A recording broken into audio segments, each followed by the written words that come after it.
So I find sometimes I get stuck between, like, say I'm in a situation and there's an outcome that I all of a sudden feel like the outcome is not going to be what I want. And I'm really getting stuck lately with, this is my intuition telling me that this is not going to go the way that I want, versus how am I, am I now manifesting a bad reality? Here's the answer to that question.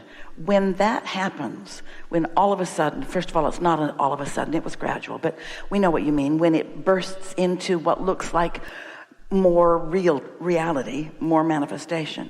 When that happens, how do you feel? It makes me anxious because I want to trust my anxiety, but also I think I'm convincing myself that I'm not. We ask you a one-word question and answer. Anxious. Or shameful. Like I feel like I'm like, why am I doing this? Why am I manifesting something I don't want? Would you describe that feeling as wanted or unwanted? Unwanted. Would you describe it as it feels good or it doesn't feel good? It doesn't feel good. Therefore, it's not coming from the guidance from your inner being who is rooting and helping you get to what you want. It's not intuition that you want to follow. It's intuition you picked up along your physical trail that you want to stop doing. When you feel disappointed, you say, oh, is this my inner being saying don't go there? No, this is your mother. This is some worried person. This is some fearful person who cared for you and didn't want you to. The most common thing is parents love you so much, they don't want you to set yourself up for disappointment. And it's so ironic.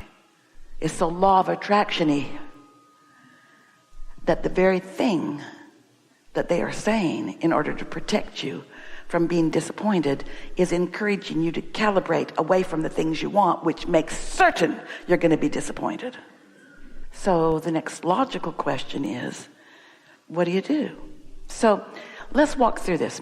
Today, we're going to get right to what you're asking about. And we're going to give you the law-based answer. We just did. But that's sort of like, thanks a lot, Abraham. Or Captain Obvious. Thanks a lot. Thanks a lot for that. But we would also like to guide you to a right now remedy. And what's the right now remedy? What's the remedy that could happen right now? The only one. Can feel better. Can feel a little better. When you feel a little better, your vibration has changed. When your vibration has changed, your point of attraction has changed. When your point of attraction has changed, everything about that has changed. So give us an example, if you want to, of what you were just talking about, where you wanted something and then all of a sudden you realize, not likely. Tell us about that. Like dating somebody new and feeling a connection and then boom, feeling like them pulling their energy back. All right, so let's just freeze frame that right there. You got the scenario. Let's set that aside in a box, even write it down off on the corner of a piece of paper. What happened? And then write as best you can the emotion that you're feeling because of that experience. I don't want to say disappointment, but that's the first word. It's a good one. And disappointment isn't as heavy as you think it is. It wasn't despair. It wasn't self-hatred. It wasn't revenge. Well, that one time it was, but mostly it's just disappointment or discouragement. So you write that. So now envision or have in front of you a piece of paper, not that big, just a piece of paper, and draw a big circle that's going to contain this subject, and then write some circles around the edge. Esther puts 12 around, like the numbers on an analog clock. And then in the center, draw 2 smaller circles and write disappointment in one of them. This is where I'm starting. And because I'm aware that how I feel is an indicator of my point of attraction, my purpose of doing this process is, if I can, to improve the way I feel. So I'm not going to lie to myself.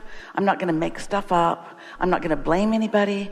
I'm not going to do anything that accentuates where I am. My purpose of this is to lighten it up a little bit by seeing if I can find any easy matches to feeling good. Any easy existing matches.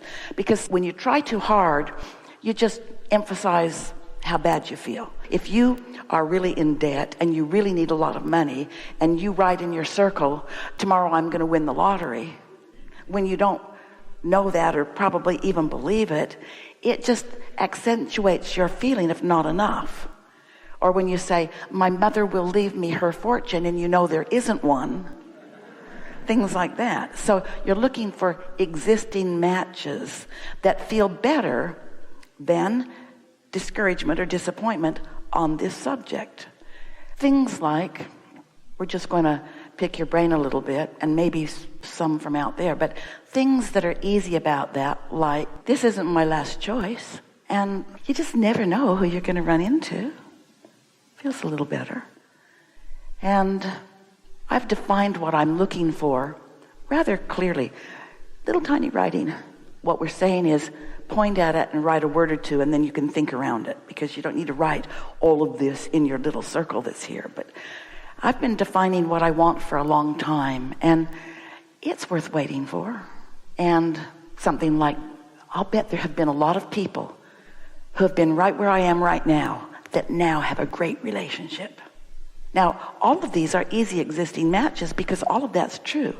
You're not making any of it up, but you are reaching inside of yourself, looking for easy existing matches to feeling better.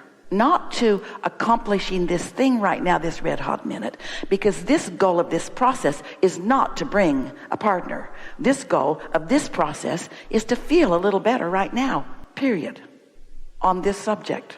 So then you romp around a little more. I like getting to know people. I'm a good conversationalist. You are. I'm good at hearing and reflecting back. You are. We're experiencing that right now.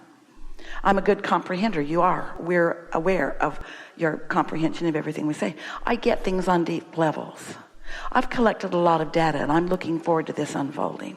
It's kind of fun to be in the process of this. People always say that the joy is in the journey. I've always hated that phrase, but maybe there's something to that. Maybe I could have, the joy is in the journey. But you got to get used to that, because it's a never-ending journey. If you keep thinking that you got to be to the manifestation of never-ending manifestations, you're setting yourself up for discomfort. But it's fun to move along. I'm looking forward to what comes next. I'm starting to feel a little bit glad that I took this time to focus here. I can feel myself lifting a little bit about this. And then you might even say, eager. You might feel a little eager. You might feel a little eager about it, or I feel eager-er. I feel eager-er. But the big news is that just doing that, even just doing it one time, took a couple of minutes. Your vibration's in a different place than it was before you did that. You feel different. Your point of attraction has shifted. And you know what that means? Now we're going to say this in very literal terms.